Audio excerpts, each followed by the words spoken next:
Hello, it's Reija and welcome to my first Vlogmas video, which is going to be my TBR for the Queer Lit Readathon.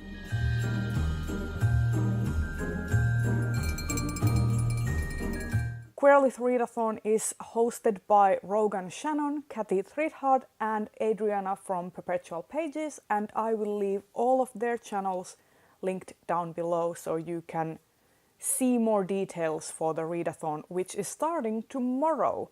So the dates are from December 2nd to December 8th. And my TBR is going to be pretty dominated by graphic novels because I am having my final exams at university and can't devote too much time for long books.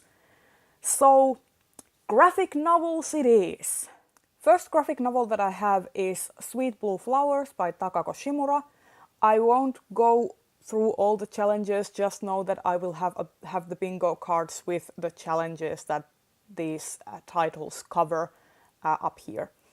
But yeah, this is a sweet romance between two girls and it deals with unrequited love and rejection and also coming of age and has a beautiful sapphic romance, and I can't wait to read it.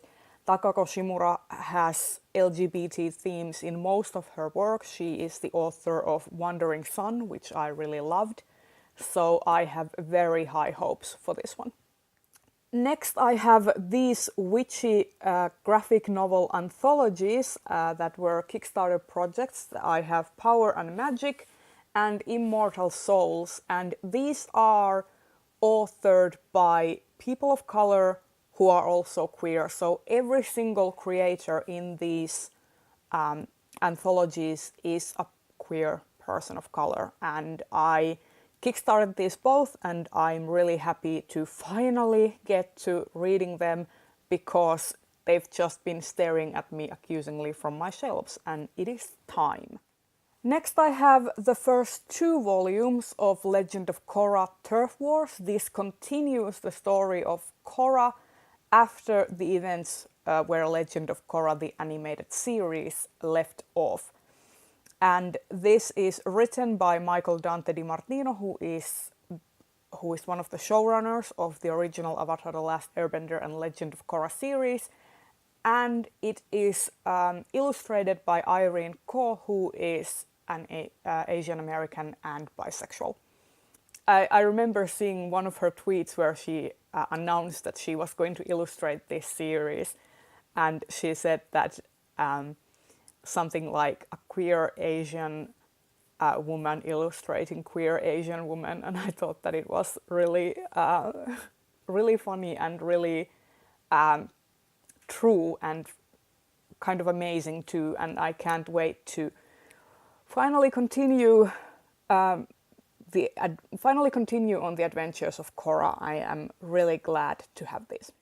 Next I have the first volume of Moonstruck by Grace Ellis and Shay Beagle, and this is a supernatural paranormal romance graphic novel between two girls, and yeah, I don't actually know too much about it. I think it has shapeshifters and werewolves. The name Moonstruck would also imply that.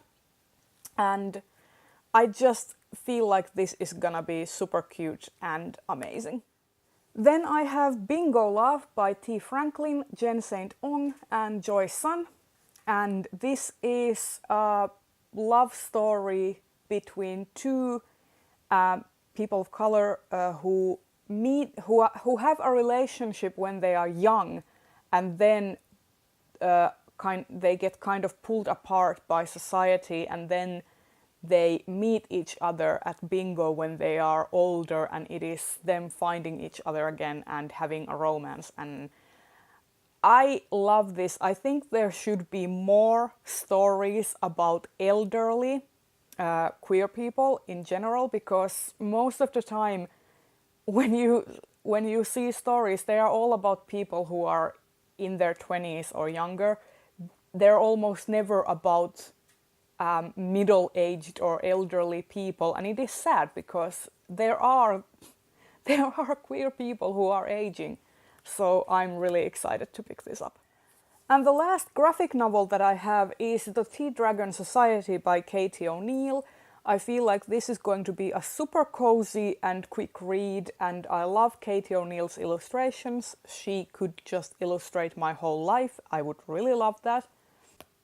This has, if I remember correctly, this has a married male couple as side characters, so really looking forward to picking this up too. And the very last thing I want to pick up during Queer Lit Readathon is Wild Beauty by Anna-Marie McLemore. This has been on my shelves ever since it was published, and I haven't gotten around to reading it, so now is the time. Please hold me accountable. If nothing else, I want to at least make a dent in this. Like, I could probably read all of the graphic novels I showed you in 2 days and it would be fine.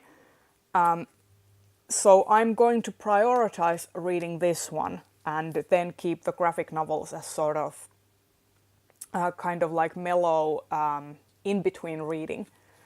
But yeah, really looking forward to reading this one. This is about a family who has this connection to the earth and are guardians of these beautiful lush gardens, and they have this family curse that if they fall in love too deeply with someone, that person is going to disappear, and it is going to deal with that. And I am excited, and this is going to be my first Anna-Marie McLemore book, and I'm hoping to really enjoy her work. Fingers crossed. And there you have it. This has been my TBR for Queer Lit Readathon. It is not very seasonal, but I'm hoping to have those cozy feels, all that romance and all the hominess. I can't wait. And tell me in the comments if you are participating in the Queer Lit Readathon. I would like to know if I have some buddies to read with. And yeah, if you like this video, please consider giving it a thumbs up, subscribe to my channel if you want to see more, and I will see you tomorrow for another video of Vlogmas.